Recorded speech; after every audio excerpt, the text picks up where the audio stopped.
15 PDL o persons deprived of liberty ang nakipagtunggali sa larangan ng chess sa Mandaluyong City Jail sa ilalim ng bida program ng DILG. Laking tuwa at pasasalamat ng mga PDL o persons deprived of liberty sa naganap na simultaneous chess exhibition sa BJMP Mandaluyong City Jail. Ito ay pinangunahan ni Jail Superintendent Lito Soriano ng Mandaluyong City Jail Male Dorm. Ang nasabing aktibidad ay kauna-unahan sa BJMP o Bureau of Jail Management and Penology na isinagawa bilang bahagi ng programang Buhay Ingatan, Drogay Ayawan o BIDA program ng Department of the Interior and Local Government o DILG na naglalayong labanan ang paggamit ng droga. First in the history of the BJMP, sa buong BJMP po sa lahat ng mga piitan na nagkaroon ng isang simultaneous chess exhibition kung saan isang Grandmaster Eugene Torre ang makikipaglaro sa 15 PDL na sabay-sabay. Aniya, malaking tulong din ang larong chess upang madisiplina ang mga PDL sa aspetong mental. Kakaiba po itong chess kasi po ito pong chess ay isang mental game. So dito po nadidisiplina po ang isang PDL sa kanyang pang-mental na aspeto ng pamumuhay niya.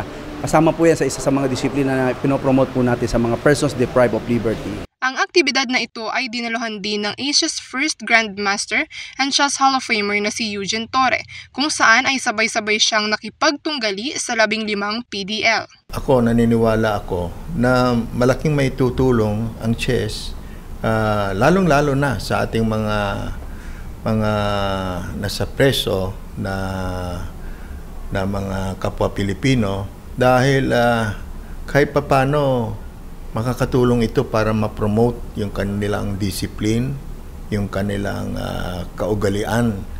And ito ay makakatulong din para lumipas ang panahon na hindi nila masyadong napapansin dahil nakafocus sila hanapin yung mga good moves pag naglalaro na sila ng chess. So, I think this is a very good project na dapat tularan ng ibang mga jails din natin all over the country.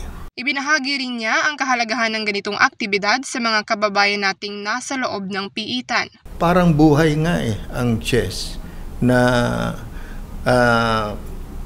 dapat hanapin mo parati yung mga good moves. Sa chess, pagka nagkamali ka, yung weakness na yon, mahirapan ka kung magaling ang kalaban mo, no? So, yan, iwas sa mga weakness, then always look for the best moves.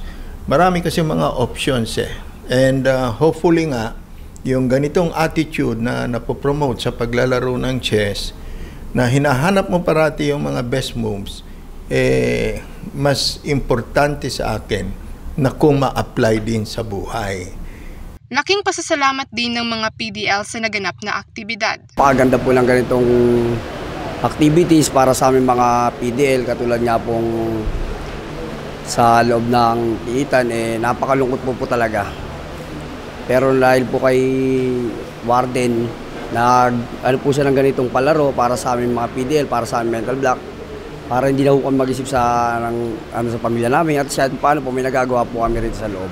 Malaking tulong din aniya ang mga ganitong aktibidad upang maiwasan ang pag-iisip ng hindi maganda sa loob ng piitan. Napakalaki po ng tulong sa amin ito, katulad po ng hindi na po kami nakakapag-isip ng kung ano-ano sa loob ng selda, katulad po ng away-away. Ngayon iniiwasan na po namin, nagpo-focus na lang po kami sa larong chess sa tulong ni Warden na maayos yung loob ng selda po namin.